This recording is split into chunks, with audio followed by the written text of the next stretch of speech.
ఈ దిన వాగ్దానము యెషయా 54:7.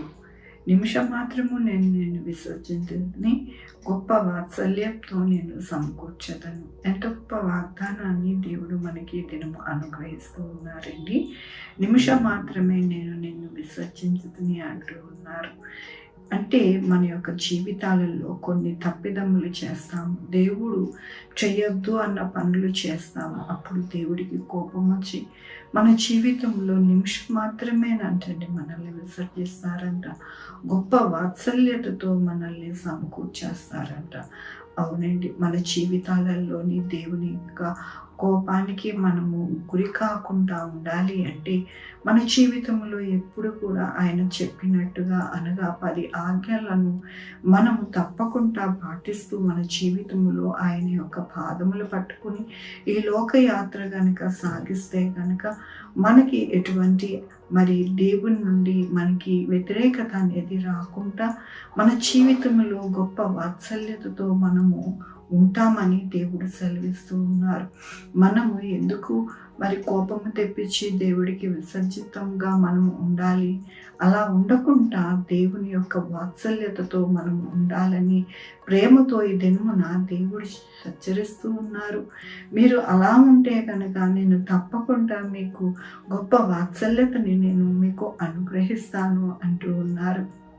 దేవుని వాక్యంలో మహోద్రేకము కలిగిన నిమిషం మాత్రము నీకు విముఖుడనైతిని, నిత్యమైన కృపతో నీకు వాత్సల్యతను చూపుతును అని నీ విమోచకుడవు యెహోవా సెలవిచ్చుచున్నాడు. ఏమంటూ ఉన్నారు దేవుడు అంటే నిమిషం మాత్రమేనంటండి మనల్ని విసర్జించి ఆయన కోపం అనేది మన మీద ఉంటుంది. నిత్యమైన వాత్సల్యతతో ఆయన మనకి ఎంతగానో సెలవిచ్చి మనకి సహాయం చేస్తాను అని ఈ యొక్క దినమున దేవుడు సెలవిచ్చుచున్నాడు అని తెలుపుతూ ఉన్నారు. కాబట్టి ఎవరైతే మనము ఆయనకి వ్యతిరేకముగా ఉన్నామో అవన్నీ కూడా సరిచేసుకుని మన జీవితంలో ఆయన వాత్సల్యతను మనము తెచ్చుకోవాలని ఈ దినమున ప్రేమపూర్వకంగా దేవుడు ఈ యొక్క వాగ్దానము మనకి అనుగ్రహిస్తూ ఉన్నారు. కాబట్టి వాగ్దానమును మనము తప్పకుండా పాటించి ఆయన వాత్సల్యతను మనము పొందుకోవాలని, ఆయన కృపను పొందుకోవాలని, ఆయన యొక్క దీవెనలు పొందుకోవాలని, ఆయన ఆశీర్వాదం పొందుకోవాలి అని ఈ దినమున సెలవిస్తూ ఉన్నారు. కాబట్టి మన జీవితంలో ఎల్లప్పుడూ కూడా దేవునికి మనము ఎంతగానో విధేయులు అయి ఆయన యొక్క కృపను పొందుకుందామని దేవుడు ఈ యొక్క వాగ్దానమును మనకి అనుగ్రహించినందుకు దేవునికి వందనాలు చెల్లిస్తూ ఉన్నాను. ఈ దినమున పుట్టినరోజు, పెళ్లిరోజు, అనేక శుభదినములు చేసుకుంటున్న వారందరికీ కూడా నిండారుగా శుభాకాంక్షలు తెలియజేస్తూ ఉన్నానండి. మీ జీవితంలో దేవుని యొక్క ఆశీర్వాదము, ఆయన బహుమానము, ఆయన దీవెన మీకు కలుగును గాక. ప్రార్థించుకుందామండి.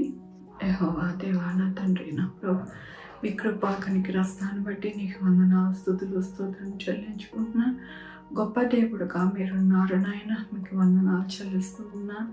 అయా నా తండ్రి, నా ప్రభువా, గొప్ప వాత్సల్యతతో నాయన మమ్మల్ని ప్రేమించే దేవుడు, నిమిషం మాత్రమే కోపించే దేవుడు నాయన. ఆ కోపం కూడా మా గురించే నాయన వస్తూ ఉన్నది నాయన. మేము కోపమించే వారిగా ఉండకుండా మీరు సంతోషపరిచేవారిగా మమ్మల్ని ఉంచులాగిన సహాయం చేయండి ప్రభు. అలాగే నాయన నా తండ్రి దినము నా పుట్టినరోజు, పెళ్లిరోజు, అనేక శుభదినాలు చేసుకుంటున్న వారందరినీ దీవించండి, ఆశీర్వదించండి ప్రభు. మీ యొక్క బహుమానం ఇవ్వండి నాయన. అయ్యా నాయన మా గురించి ప్రార్థించమన్న వారి బిడ్డల్ని, వారి భవిష్యత్తును, వారి ఆరోగ్యములు, వారి చేయి పనులు, వారి ఉద్యోగములు, వారి వ్యాపారములు తోడై ఉండండి. Sugar, BP, thyroid, heart problem, kidney problem, AIDS, cancer, నరాల బలహీనత, పెరాసిస్, గ్యాస్ట్రిక్ ట్రబుల్, ప్రతి విధమైన అనారోగ్యాన్ని తీసివేయండి. హాస్పిటల్స్లో ఉన్న బిడ్డలు త్వరగా కోలుకోవడానికి సహాయం చేయండి. ఎక్కడ యాక్సిడెంట్స్ కాకుండా సహాయం చేయండి.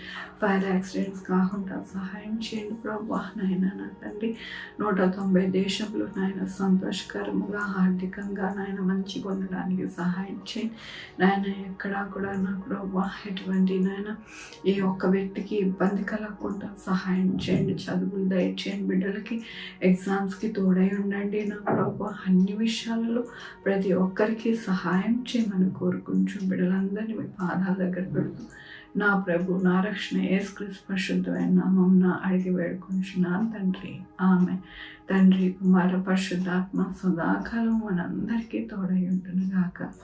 ఆమెన్. God bless you.